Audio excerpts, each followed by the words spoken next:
এসেছে শরৎ হিমের পরশ, লেগেছে হাওয়ার পরে। সকালবেলায় ঘাসের আগায় শিশিরের রেখা ধরে। আমলকি বন কাঁপে যেন তার, বুক করে দুরু দুরু। পেয়েছে খবর পাতা খসানোর, সময় হয়েছে শুরু। এখন কিন্তু শরৎকাল নয়, এখন শীতকাল। সত্যিই বন্ধুরা, এখন তো শীতকাল, এর পরেই চলে আসছে বসন্তকাল। আর বসন্তকাল মানেই নানা রঙের ফুলের সম্ভার, আর সত্যি বড় বড় বৃক্ষের পাতা খসানোর সময় শুরু হয়ে যায়। এখন যতটা সুন্দর মনোরম দৃশ্য লাগছে, সকালের এই দৃশ্য দেখলে সত্যিই চোখ জুড়িয়ে যায়। আকাশের নীল বর্ণ যেন সত্যি চোখের এত আরাম দেয়, সেটা আর বলার কথা নয়। এখন পিঠে পার্বণের সময়, তাই আমি চাল শুকনো করতে দিয়েছি।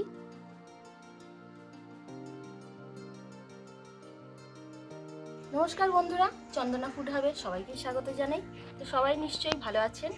তো বন্ধুরা, শীতকাল কিন্তু এসেই গেছে, আর এই শীতকালে কিন্তু নানান রকমের পিঠে হয়। তো এই পিঠের জন্য প্রথমে কিন্তু চালের গুঁড়ির প্রয়োজন।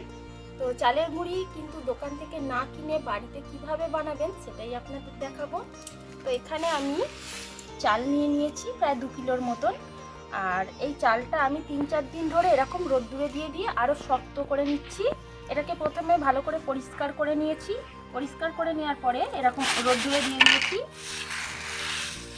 এরপরে আমি এই চালটা থেকে চালের গুঁড়ি বার করে নেব, সেটাই আপনাদের দেখাবো যে দোকান থেকে না কিনে কিভাবে সহজেই বাড়িতে তৈরি করে নেবেন সেটাই।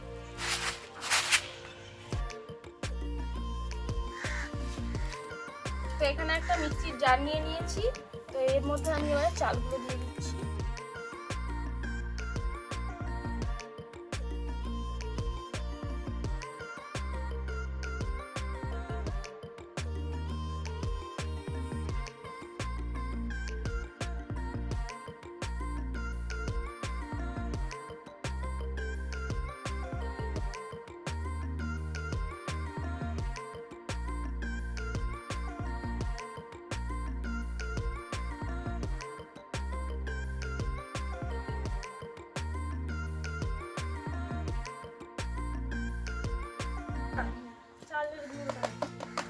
তো দেখুন চালগুলো একদম গুঁড়ো হয়েছে। আরে বাবা, এই জ্বালাতন করেছিস। এবারে এখানে একটা চালনা নিয়ে নিয়েছি, এর মধ্যে এবারে এগুলো আমি চেলে নেব।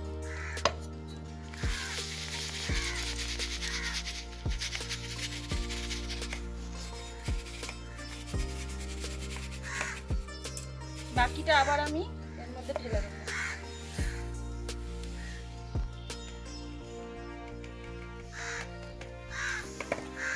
এর সঙ্গে আবার একটু চাল মিশিয়ে নেব।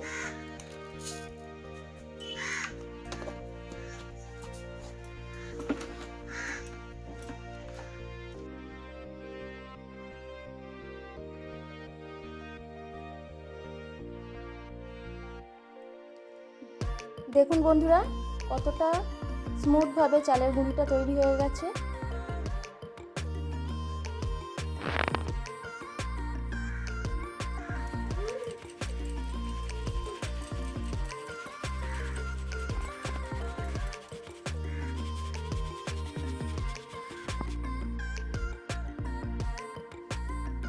তো বন্ধুরা, আমি এইভাবে বারে বারে মিক্সিতে দিয়ে চালটাকে গুঁড়িয়ে নেব, আর চালটাকে এইভাবে চালুনি দিয়ে ঝেড়ে নেব। তো বন্ধুরা, এই কাজটা করতে কিন্তু একদমই সময় লাগে না, মাত্র 10-15 মিনিটের মধ্যেই আপনি 2 থেকে 2.5 কিলো চাল অনায়াসেই গুঁড়ি বার করে নিতে পারবেন।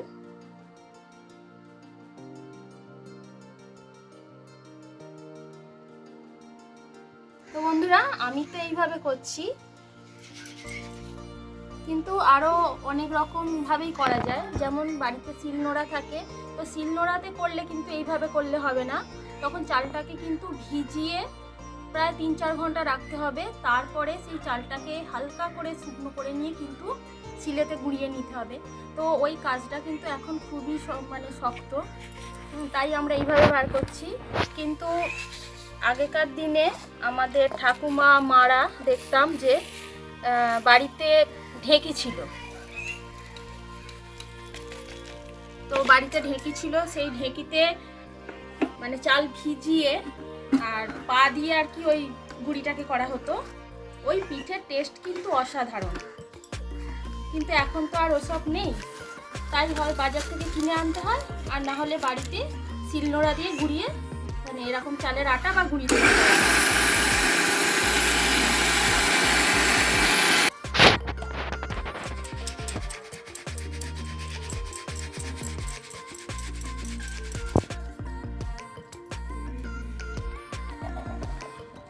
তো দেখুন কত সুন্দর এটা তৈরি হয়ে গেছে, একদম স্মুথ ভাবে, একদম আটার মতন।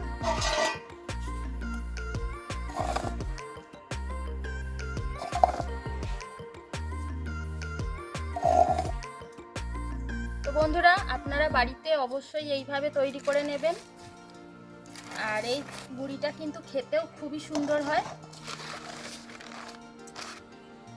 তো চালের গুঁড়ি একদম রেডি, দেখুন কত সহজেই কিন্তু তৈরি হয়ে গেল। তো বন্ধুরা আজকের এই ভিডিওটা যদি ভালো লাগে তাহলে প্লিজ আমার চ্যানেলটিকে লাইক, শেয়ার এবং সাবস্ক্রাইব করে আমার পাশে অবশ্যই থাকবেন। সবাই সুস্থ থাকুন, ভালো থাকুন, ধন্যবাদ বন্ধুরা।